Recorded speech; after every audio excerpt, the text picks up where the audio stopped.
ข้าอีกคนที่บาลเวกโดน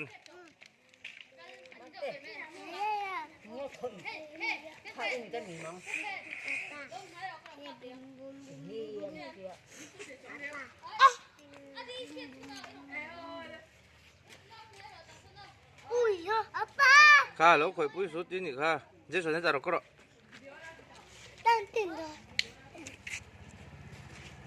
mình khởi đầu là cô thì khăn đầu em rồi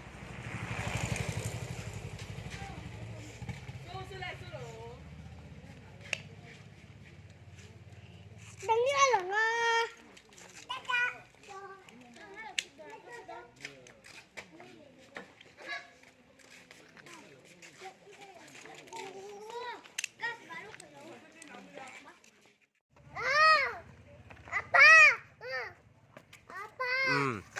go home ấy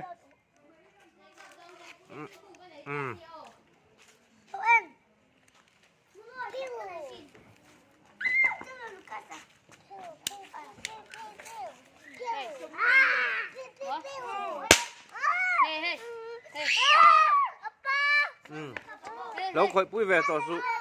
Jason hey Jason hey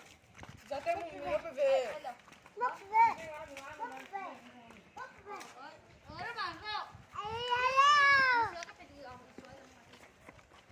Ai